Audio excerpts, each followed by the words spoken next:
My son said, I want to give $30. I was like, dang, boy, you have $50. Okay, it's your money. But seeing like the generosity that they are empowered to spend their money for something that will benefit them, but also their whole school, it was like, brought a little tear to my eye as a proud parent.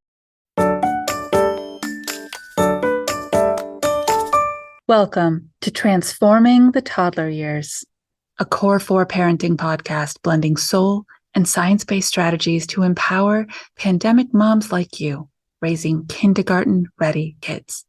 I'm Cara Tyrrell, your host, a lifetime lover of littles, girl mom, early childhood educator, and conscious parenting coach who truly believes that how we connect and collaborate with our kids in the first 5 years is how we raise world-ready kids who will change this world. Welcome back to the Transforming the Toddler Years podcast. Today's episode is about money. I know, strange topic for our show, right? But not really.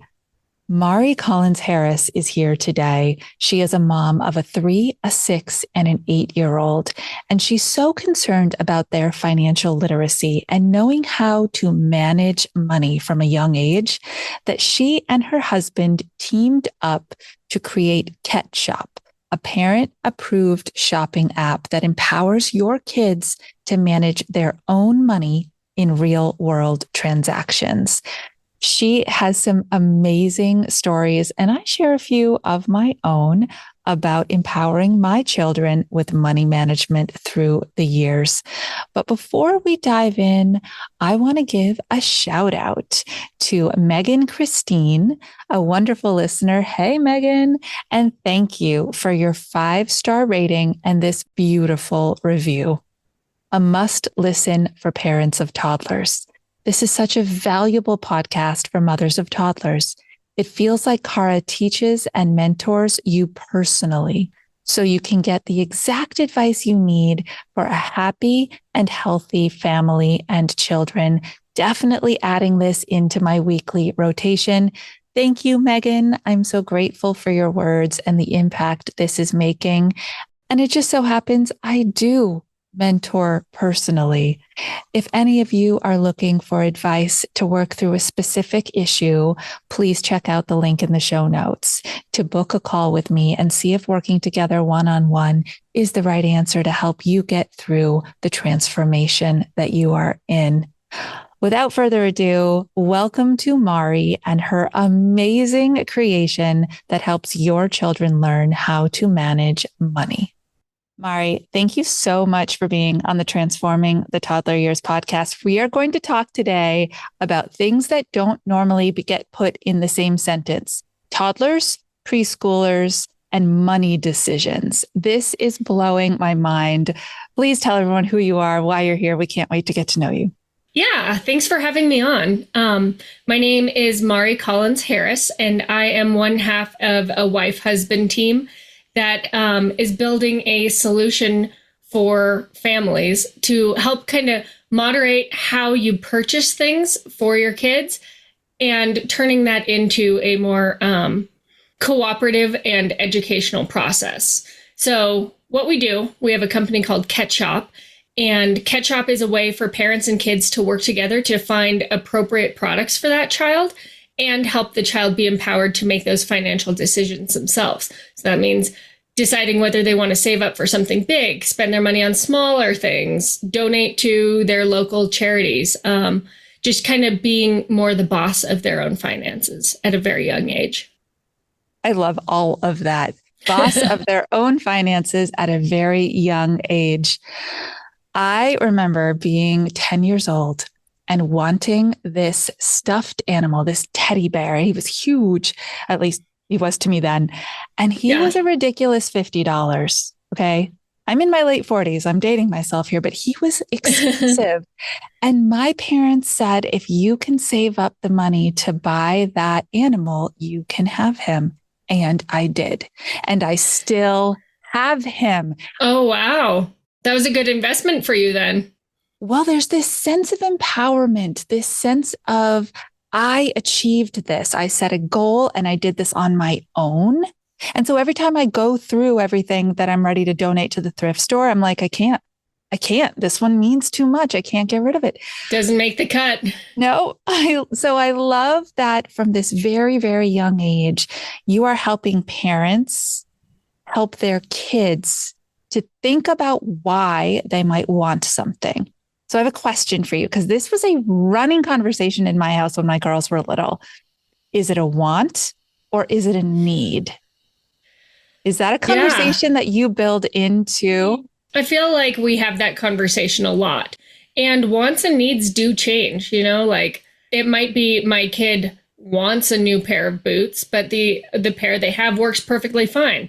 Suddenly there's a hole in the existing boots and that want becomes a need. So I think it is hard to have very concrete, this is the wants, this is the needs category, because as your life changes, you need different things. But giving the child the trust that they can make those calls themselves is a huge opportunity for children to start learning that lesson themselves and figuring out, how am I going to spend my money? And is this little thing that I want so badly important or not? I like to term it as important or not important rather than simply wants and needs, because they are so flexible. I love that reframe. Oh my gosh, where were you 15 years ago? I love that reframe because it's true. It's true. Things are either important or they're not. And, one trick I always used to say to my kids, because let's be real, you're a mom of 3, right? Mm-hmm. And you walk into the store with all of them in tow, and inevitably, I try not to. Inevitably someone wants something. And I always used to say, let's think about it. Let's have you think about this for 24 hours until this time tomorrow. Mm-hmm. And if you are really thinking about it as something you want that badly, then we can have the conversation again.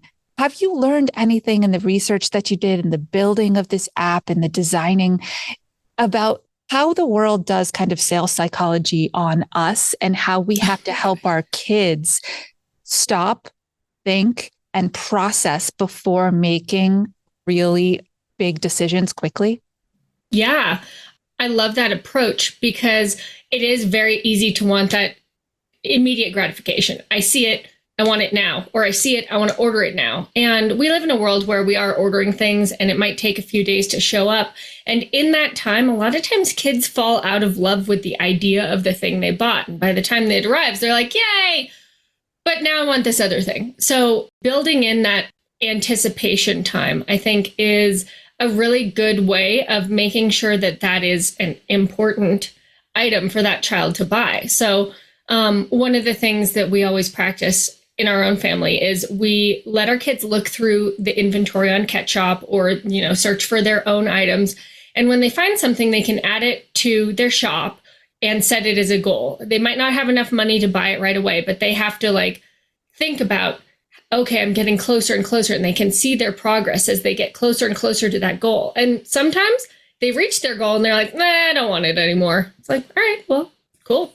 That's your choice. Maybe they've moved on to something else, or maybe the honeymoon phase passed before it even got started. So I think having that experience of delayed gratification both makes a child appreciate it more when they do get that thing that they've really, really wanted, and also is a filter for those things that maybe aren't as important in their lives, that aren't going to bring them that joy that they're seeking. I love that you're building delayed gratification into money choices. It is one of the 5 executive functioning skills that I teach that kids need to have in general. That makes them successful in relationships. It makes them successful in school. And now you're telling us it makes them successful in money management. This is just, it's too good. Thanks. Yeah, I actually did some research on executive functioning skills while we were building this, and built a lot more of those, making and following a plan. What do you want to buy? How are you going to get there? And, if it's out of stock, what are you going to do then? You have to be able to adapt. And I think creating a system where those skills are practiced is so much easier for families than like, okay, now we have to devise a way to do each of these things and build them into our routine. It's kind of like find systems that have it built in, and it makes life a lot easier as a parent. Especially when they're this young. But you want to make it easy for them, something they can understand and engage with, and then get that thing that they want at the end. I feel like when kids don't, and even throughout the entirety of their lives, don't have education around money being used as a tool, it all of a sudden becomes something that controls them. So for me, it was really important for my kids to understand I control my dollars. They don't control me. I love that approach. And I think one of the ways that we try to structure it is if you really want something, we're trying to make it easier so that parents don't have to say no. We don't have to say, no, you can't have that stuffed animal because I don't want to buy it. No, you can't have an archery set because it's not safe. It's a not yet. You haven't saved up enough money. You're not responsible enough for that archery set yet. But giving that opportunity for them to level up so that one day they can afford whatever they're looking for, or they have proven themselves responsible enough for that item. So, it's building that growth mindset that it's not me saying no, it's us finding a solution together. Oh, you are in the right place, right? This collaborative idea that it is our job to help empower our kids to be part of the team that is helping them make decisions. And that's our job, to guide. So I'm curious how this works. I did some research on your website, but say I bring a 4-year-old with me to the toy store. I know, probably just shouldn't, but I did. And they want the thing that's on the shelf. And I say to them, oh, we'll look it up in Ket Shop when we get home, or are there only certain things available there? So through Ket Shop, we have an array of products that, are popular, and we vetted them to make sure, it's appropriate. But you could search for that same item. Let's say it's like a Lego Playhouse. You could search, Lego Playhouse number 462. It'll scour the web and find it. And then you could just add that to your shop. Or if you want to patronize your local toy store instead, you just could take a picture and upload it as its own little listing. So you could do this with anything, even if it's like a trip to grandma's house. You could add your own specific item that motivates your child and put a price on it, whether it's like, $24.99 or, $100, whatever it is. And in that way, you can honor your child's desires and give them a way to get to that goal. So yeah, we do a lot of like custom products. I would say we added that feature a while into it because we were just finding that families are so different, and it's so important to be able to give the kids and the parents what they need, but it's so specific. Like if you're into horse riding, you want a very specific saddle. We're not going to carry a saddle. So yeah, it allows families to list whatever they want.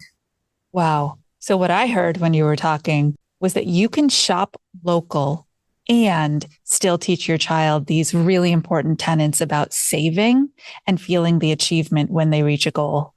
You built a beautiful space. Oh, thank you. Yeah. Yeah. We're trying because, at first we wanted to just have a few products, and I wanted to have a lot of control. Like I only want STEM items, and I only want, like nonviolent, like gender neutral things I would buy for my kid. And it turns out that I don't represent every parent out there.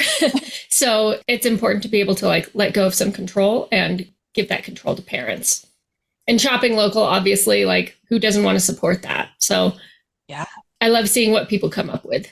Oh, I bet that is fascinating, right? And it just keeps broadening your market research, essentially saying, wow, I see what the trends are right now.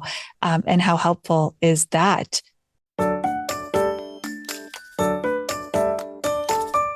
Are your holidays feeling more like a holidays? Yeah, I get you. And I have a solution for you. Join me in our 12 Days of Christmas Toddler Tip Survival Challenge, where we are going to day by day intentionally put more magic inside the holiday madness. Can't wait to see you there. Use the link in the show notes or just go to caratyrrell.com/magic. And we are going to transform your toddler's holidays too.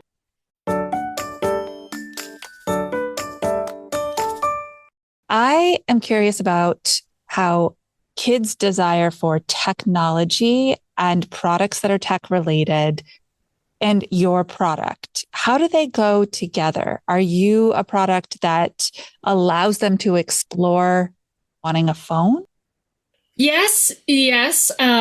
So the way the checkout works is the child has to have an item in their shop. Parents can review anything in the shop, kick out things. So if your 5-year-old wanted to buy a phone and they added a phone to their shop, doesn't mean they're buying it. It means that's something they're considering.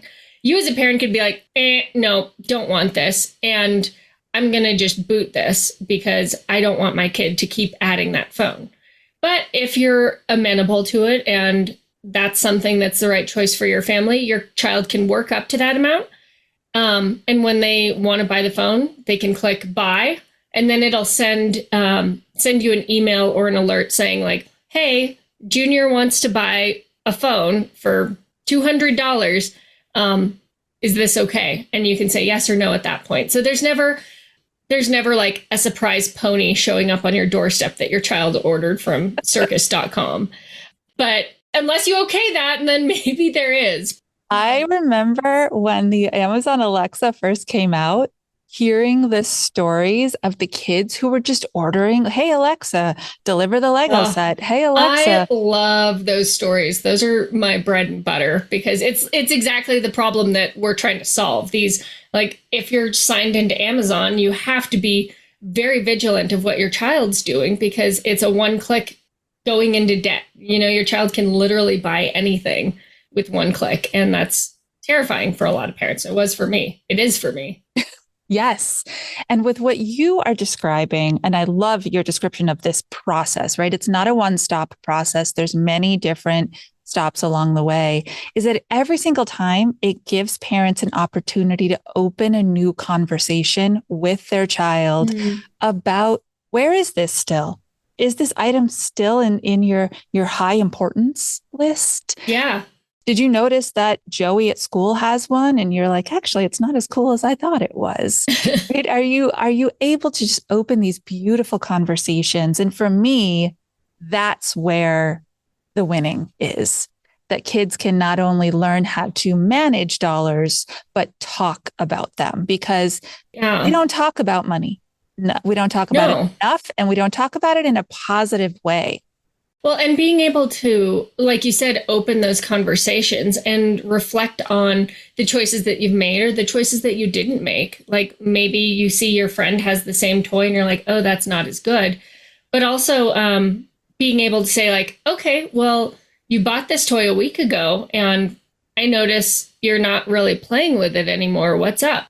Like, why aren't you loving it? It's like, oh, I ran out of batteries. Okay, well, do you want to save up for more batteries, or do you think maybe buying things that require new batteries every 3 days is maybe not the right choice? Like my children started with all of these like RC cars and, you know, like noisy things. I was like, oh, okay, your money, your choice, but I hate it. And I just was like, I'm stingy with batteries. I'm not going to supply you with an endless battery fuel for this like noisy, obnoxious toy. And so once it became the onus being on them, it was like, oh, well, we only have one set of batteries that we have to keep charging and putting into these different things. And they stopped buying battery powered toys because it was just a pain in the butt and kind of disappointing. So I won, which isn't exactly how I'd like to frame it, but it was, you know, a natural consequence of having to deal with battery powered toys. Absolutely. And the winning didn't come through you saying, this frustrates me, so I'm putting a stop to it because I said so. It came Yeah. through you creating the opportunity for them to experience what it's like to manage the toy they chose. And Hmm. Hmm. management is hard if the environment isn't what you want it to be. So, oh, that's amazing. I just love this. Yeah. Thank you. You can take it all the way up. So I'm just so curious because you have a 3, a 6, and an 8-year old. And I'm guessing that their shops look very, very different. How do they get funded, these shops? How do my children have money? Is that what you're asking? Yeah. So in our family, we have a recurring allowance that they get paid every week. And this is mainly so that they can start practicing like anticipating a paycheck, like knowing when money is coming in, being able to save towards things. It also depends on them kind of like maintaining the status quo. That means, making their beds, putting away their clothes, taking care of themselves in their bodies. Obviously, with the 3-year-old, I help him out a lot because he's 3. We only pay him like $3, not very much at all. But if they choose to do chores that are above and beyond, my husband and I both are very generous with how we pay for chores because we do want to incentivize that work. And it's like when I was a kid, I'd get $7 for mowing this like giant lawn. Our lawn is much smaller and we pay our kid like $10 because I just want him to do more.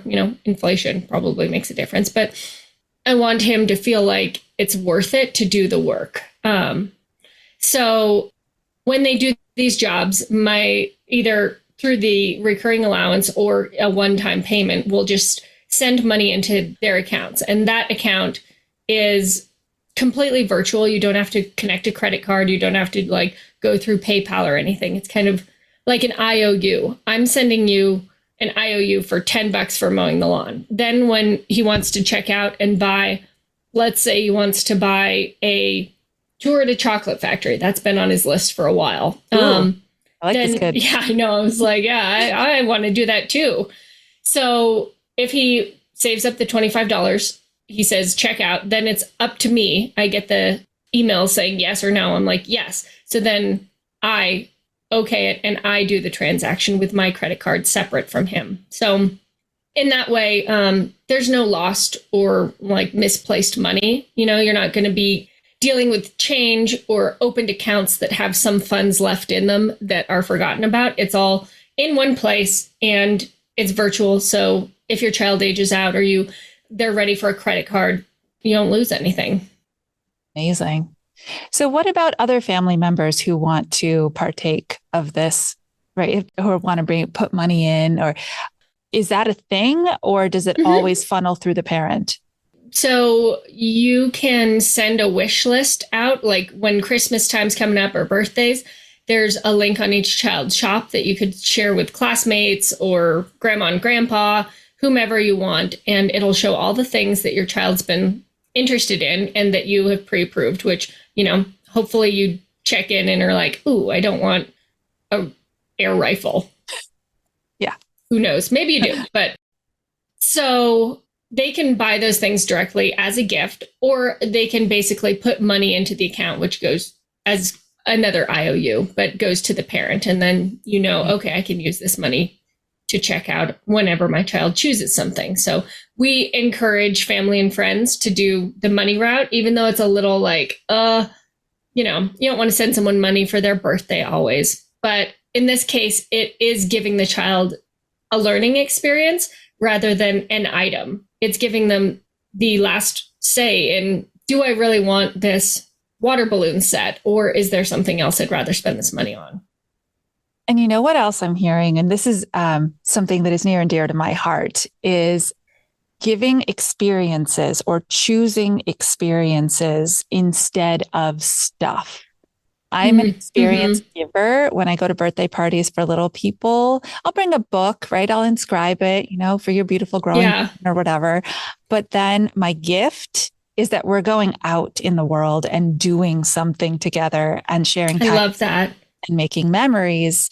And so I love that your kiddo is like, I want an experience. I want to take a tour of the chocolate factory.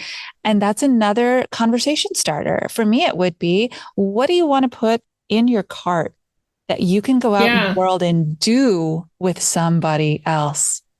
Yeah, it's been so cool seeing that development because in the beginning it was like a bunch of plastic stuff. It was tchotchkes and little toys and like rubbery hands, things that they could buy for $1 or $2. And that wore out really quick. It did not take them. I mean, we went through a period where we were buying a lot of like what I would consider junk. And it killed me as someone who is not trying to have a house filled with junk. But I'm so glad I had the ability to get through that and keep moving and seeing them grow and learn. And like my 6-year-old has $125 saved up that she's just gotten from chores and waiting. And there's always stuff she wants, but she has not decided to spend that in a long time. And that's very different from where we started, where it was like $2, $5, boom, boom, boom. Let's move it along. She's learning to be more intentional with her money at a very young age. And it makes me so proud and makes me feel like her future is more set than it would have been if we didn't have this experience. Wow. I mean, you can just hear the personal growth and development in what you're talking about. You know that her cognitive brain is firing on all cylinders and looking at all the options and making decisions or non-decisions, because that's a decision too. Oh, Mari, this is so exciting. I wanted to share one more story, just another like parent brag. My kids are doing their like annual fall fundraiser, and they told me that they each wanted to donate to their school. I was like, oh, that's great. Like, I'm donating to your school. That would be great if you did. And my son said, I want to give $30. I was like, dang, boy, you have $50. Okay, it's your money. But seeing like the generosity that they are empowered to spend their money for something that will benefit them, but also their whole school, it was like, brought a little tear to my eye as a proud parent. So yeah, that is so wonderful. I love seeing that growth. Yes. And I read in your bio that you serve on boards of early education nonprofits. And so it's not a big surprise to me that your children are also aware that matters, right? I've heard of kids who have birthday parties and say, no presents, please, but bring something to donate to the animal shelter. Like that type of mentality is really important as well. And another beautiful conversation that we can have.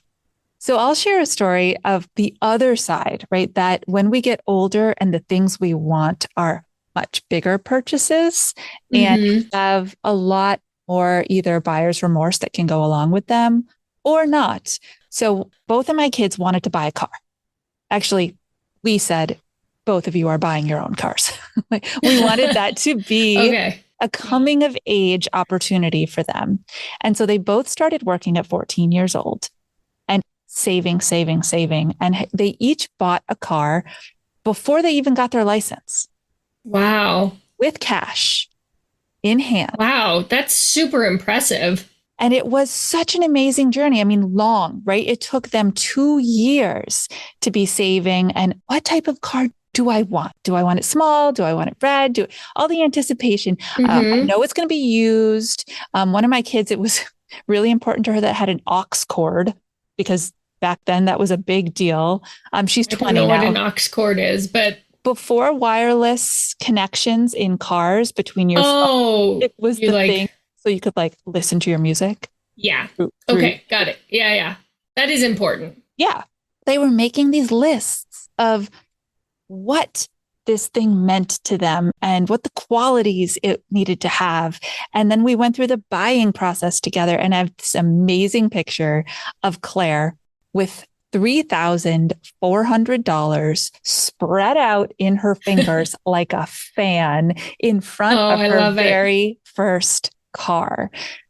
And she took such good care of that car because it was hers. Yeah. That's that personal responsibility. If you build financial responsibility, you also are building personal responsibility. And talk about goal setting. Like that's such a long goal and a huge project that all of your kids embarked on, and you were able to help them achieve that. What a wonderful gift to give them, rather than just like, here's a car that I bought for you. It's not perfect, but it's free to you. Like, what are you teaching them there? Exactly. And we helped with The very first cars, we paid for the registration and the title. That was kind of my compromise, right? You achieved this massive thing, so I'll deal with the DMV part of it the first time around. That is a gift. But yes, and it just keeps evolving. And every age they reach, it gets bigger and bigger. And I'm really, really grateful that both of my kids have this internal motivation to reach goals. And you are helping kids with, at the very earliest ages of their lives, design that from the inside, it matters to me. So I will take action on the outside so I can achieve my goal. Yeah, I love it. I hope that we are able to help empower kids to make smarter decisions at a younger age and hopefully relieve some of the stress within the family, because there are so many points that parents and kids find themselves in conflict, and it doesn't have to be that way. You know, if you can figure out a system that works for your family where you get to say yes more and the kid is learning and growing, then it's just going to be a better relationship for everybody. Mm-hmm. That's really the main goal. Oh, I love it. And I also think that it really takes a lot of stress off the parents, because when birthdays come around, when Christmas comes around, any gift giving opportunity comes around, families are actually the worst offenders. They pile on all the stuff. You go somewhere for a holiday, you come back with the back of the car loaded with everything these kids were given. Oh my gosh, I know. Right? So if we can take some of that stress off the parents too, what a blessing. It's a twofer here. Amazing. Mari, can you please share with everybody where they can go look at and sign up for your amazing service and what they can do right out of the gate to get their children started saving and spending? Yeah. You can go to ketchup.com. And if you go to ketchup.com/TTTY, we'll give you a $10 credit for anything that we fulfill. If you get it from a third party, we can't help you. But if it's something that we are selling directly, we will give you a discount. And then from there, you can read more about us, hear our story, check out our Instagram, and also sign up for the app. So beautiful. Yeah, you can get started today and it's totally free. So I will have that link in the show notes because it sounds a lot like ketchup, which it's not. Yeah, KETSHOP, ketchup. Yeah. So you can just click that, moms and dads who are listening, and you can go investigate if this is a good fit for your family to raise kids with financial literacy and great ability to manage money. Mari, thank you so much for taking time to share this with us today. I'm very grateful. It's been so fun talking to you. Thanks for having me on. Until our next episode, stay mindful and proactive as you transform the toddler years.